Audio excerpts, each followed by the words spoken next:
Right, so my piece of cardboard, just put a thin layer of acrylic, doesn't matter, any colour will do, and we're going to start off putting the background sky on. So what I'm going to put onto my palette, which is an old tile, which is great for acrylics. So I'm just going to take a bit of white. In fact, I'm going to put this directly onto the board, that'll be easier. We'll put some white onto my board,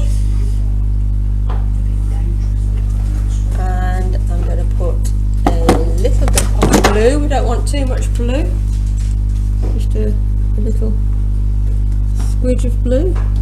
So the white, that be mixing white or not? It's always better, you can use mixing white, but if you've got quite a strong coloured background, I would go for titanium white. I'd always go for titanium white actually.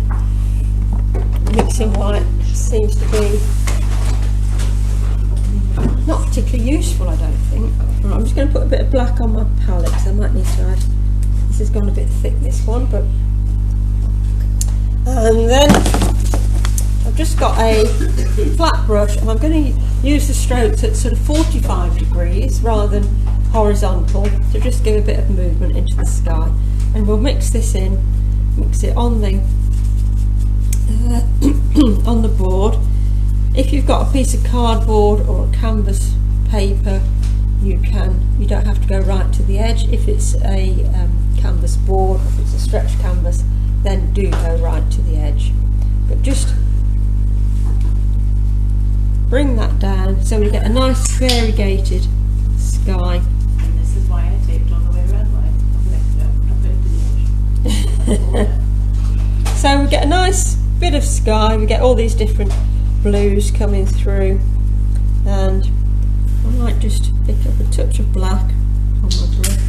Yeah, you can see that okay. Just add a little bit of a grey tinge into it in some areas. Just a touch. If some of your orange, if you've used orange and it's coming through a bit, doesn't matter, it actually gives it quite a nice feel sometimes. You almost get a bit like a sunset. So I will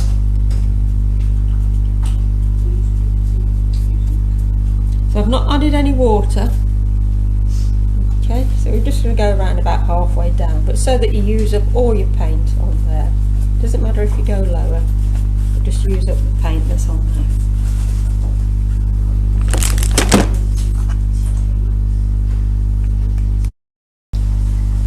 Right, so I've let my sky dry for a little bit. We're going to put our line of mountains in now. So if you do just refer to the picture, what some of the problems that happened with some people is that we end up with lots of triangles the same sort of shape and the same size and the same height, so try and vary them a little bit.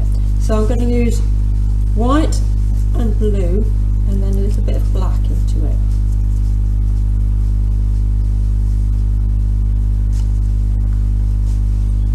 So like we did last week when we were doing the watercolour, I'm just pulling the bits of colour in, so I'm not mixing up a whole load of paint. I don't want it really, really dark. And then I say you might want to just refer to the reference picture. I'm going to begin to put my mountains in here, so don't do them too big or pointed, do them with a bit of variation in them. I'm just using the flat brush again, and you don't have to have loads of mountains in. Are you looking at the bottom picture? I am looking at the bottom picture, yeah, that's got a few in. So it's not going to be the same as that, it's just a starting point really. You can add more, you can just do one mountain and then just pull this colour down a bit.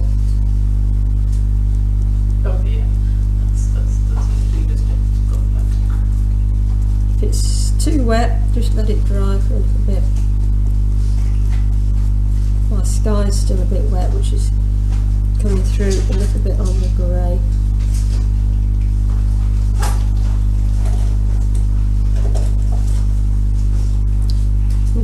acrylic can be painted over and changed, so don't worry. You can't really go wrong, because you can always paint over it and start again. And you never have to waste a canvas or a board or anything. Something white and black. Um, I'll need to buy some. yeah, you've not got any. That's very thick black, so you only need a little bit on your Okay. palette. Do you use any water when you mix the paint? No, not using any water. A little bit more of that blue. That's, I say, that's a liquid fluid acrylic system through.